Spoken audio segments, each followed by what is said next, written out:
Hi all, ಎಲ್ಲರೂ ಹೇಗಿದ್ದೀರಾ? ಚೆನ್ನಾಗಿದ್ದೀರಾ ಅಂತ ಭಾವಿಸ್ತಾ ಇದ್ದೀನಿ. Welcome back to my channel.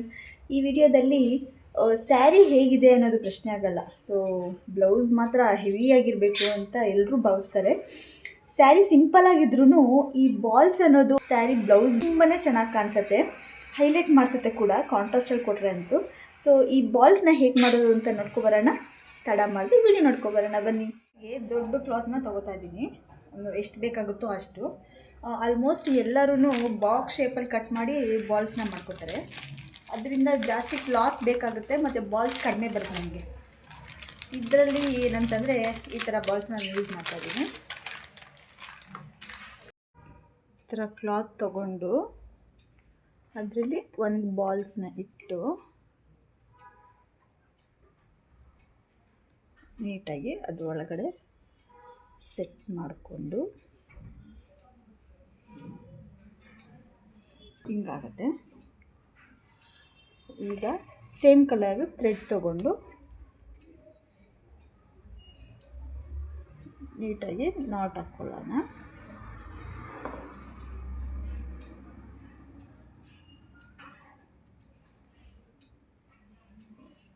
Who ಕಟ್ತಾರಲ್ಲ, so ಆ ಥರ ನಾಟ್ ಹಾಕ್ಕೊಂಡು ಆಲ್ಮೋಸ್ಟ್ ಎಲ್ಲರೂ ಇದೇ ಥರನೇ ಕಟ್ ಮಾಡಿ ಹಿಂಗೆ ಸ್ಟಿಚ್ ಮಾಡ್ತಾರೆ. ಸೊ ಹಂಗೆ ಮಾಡಿದಾಗ ಫಿನಿಷಿಂಗಲ್ಲಿ ನೀಟಾಗಿ ಬರೋಲ್ಲ, ಕ್ಲಾತ್ ಎಲ್ಲ ಮೇಲೆ ಕಾಣಿಸೋದು ಆ ಥರ ಎಲ್ಲ ಆಗ್ತಾ ಇರುತ್ತೆ. ಸೊ ಇದನ್ನು ನೀಟಾಗಿ ಸೆಟ್ ಮಾಡಿಕೊಂಡು ನೋಡಿ ಈ ಥರ ಮಾಡಿಕೊಂಡು ಇಲ್ಲಿ ಟೈಟಾಗಿ ಎಳೆಯೋ ಹಾಗಿಲ್ಲ. ಟೈಟಾಗಿ ಎಳೆದ್ರೆ ಸ್ಟಿಚ್ ಮಾಡುವಾಗ ನಮಗೆ ಪ್ರಾಬ್ಲಮ್ ಆಗುತ್ತೆ, ಫಿನಿಷಿಂಗ್ ನೀಟಾಗಿ ಬರೋಲ್ಲ. ಸೊ ಲೈಟಾಗಿ 1-2 ನಾಟ್ ಅಷ್ಟೇ, ಈ ಥರ ಬರುತ್ತೆ. ಈಗ ಇಲ್ಲಿ ಹೀಗೆ ಕಟ್ ಮಾಡಿಕೊಂಡು ನೋಡಿ, ನಮಗೆ ಕಟ್ ಮಾಡಬೇಕಾದ್ರೂ ನಾವು ಫಿನಿಷಿಂಗ್ ನೀಟಾಗಿ ಬರುತ್ತೆ.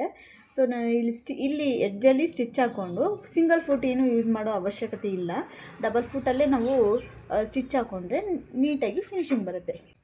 ಈಗ ಟ್ರೆಂಡಿಂಗಲ್ಲಿ ನಡೀತಾ ಇರೋದು ಬಾಲ್ಸು ಹೈಲೈಟಾಗಿ ಕಾಣಿಸುತ್ತೆ. ಸಿಂಪಲ್ಲಾಗಿರೋ ಡಿಸೈನ್ಗೂ ತುಂಬ ಗ್ರ್ಯಾಂಡ್ ಲುಕ್ನ ಕೊಡ್ಬೋದು. ಸೊ ನೋಡಿ, ನಾನು ಇಷ್ಟು ಮಾಡ್ಕೊಂಡು ಇಟ್ಕೊಂಡಿದ್ದೀನಿ.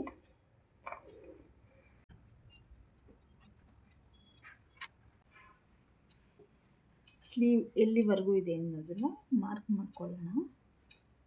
ಸ್ಲೀವ್ಗೆ ಅಟ್ಯಾಚ್ ಮಾಡಿ ತೋರಿಸ್ತಾ ಇದ್ದೀನಿ ನಿಮಗೆ ಬಾಲ್ಸ್ನ. ಸೊ ಇಲ್ಲಿವರೆಗೂ ಇದೆಯಲ್ಲ,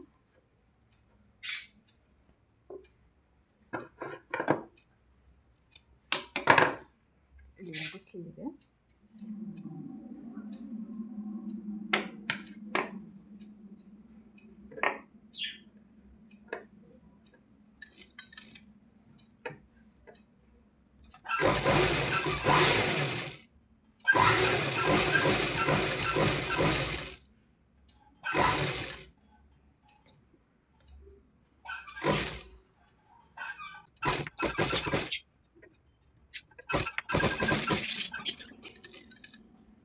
ಎಷ್ಟು ದೂರ ಬೇಕೋ ಅಷ್ಟು ದೂರ ಸ್ಟಿಚ್ ಹಾಕ್ಕೊಂಡು ಆಮೇಲೆ ಈ ಎಡ್ಜಲ್ಲಿ ನಾವು ಬಾಲ್ಸ್ನ ಇಟ್ಕೊಂಡು ಸ್ಟಿಚ್ ಹಾಕೋತಾ ಬಂದರೆ ಅದು ಹೋಗ್ತಾ ಎಷ್ಟು ಗ್ಯಾಪ್ ಬೇಕು ನೀವು ನೋಡ್ಕೊಳ್ಳಿ. ಗ್ಯಾಪ್ಗೆ ಫಸ್ಟ್ಗೆ ನಾವು ಮಾರ್ಕ್ ಹಾಕ್ಕೊಂಡು ಕೂಡ ಸ್ಟಿಚ್ ಮಾಡ್ಕೋಬೋದು, ಅದರ್ವೈಸ್ ಹಾಗೆ ಕೂಡ ಮಾಡ್ಕೋಬೋದು.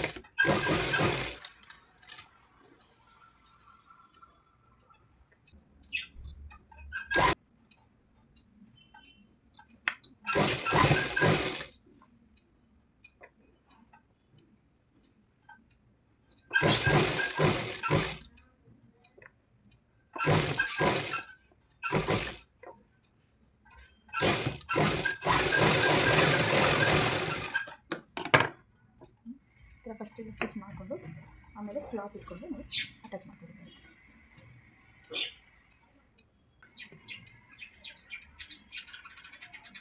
ಸೊ ಹಿಂದೆ ಸ್ಟಿಚ್ ಕಾಣಿಸ್ತಿದೆಯಲ್ಲ, ಅದ್ರ ಮೇಲೆ ಡೈರೆಕ್ಟ್ ಸ್ಟಿಚ್ ಹಾಕ್ಕೊಬಂದ್ರೆ ಮುಗೀತು.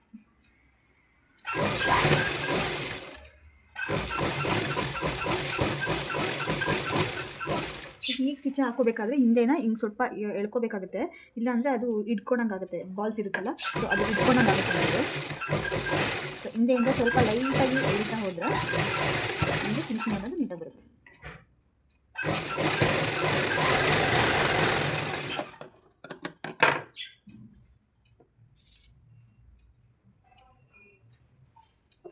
ಎಷ್ಟು ಚೆನ್ನಾಗಿ ಬಂದಿದೆಯಲ್ಲ. ಎಲ್ಲೂ ನಿಮಗೆ ಈ ಕಡೆ ಆಗಲಿ ಈ ಥರ ಟೈಪಲ್ಲಾಗಲಿ ನಿಮಗೆ ಎಲ್ಲೂ ಕ್ಲಾತ್ಗಳು ಹೊರಗಡೆ ಕಾಣಿಸೋದಿಲ್ಲ. ಸೊ ಫಿನಿಶಿಂಗು ಅಷ್ಟೇ ನೀಟಾಗಿ ಬಂದಿರುತ್ತೆ, ಪರ್ಫೆಕ್ಟಾಗೂ ಕಾಣಿಸುತ್ತೆ. ನೀವು ಇಲ್ಲಿ ಮೇಲೆ ಡಬಲ್ ಸ್ಟಿಚ್ ಆದರೂ ಹಾಕೋಬೋದು, ಆರ್ ಎಲ್ಸ್ ನೀವು ಈ ಎಡ್ಜಲ್ಲಿ ಒಂದು ಸ್ಟಿಚ್ ಹಾಕೊಂಡ್ರೆ ಅದು ಓಕೆ. ಬಟ್ ನಾನು ಇಲ್ಲಿ ಡಬಲ್ ಸ್ಟಿಚ್ ಹಾಕ್ತಾಯಿದ್ದೀನಿ.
ನೋಡ್ತಾ ಇದ್ದೀರಲ್ಲ ಫಿನಿಶಿಂಗ್ ಅನ್ನೋದು ಎಷ್ಟು ಪರ್ಫೆಕ್ಟಾಗಿ ಬಂದಿದೆ ಅಂತ ನೋಡಿ.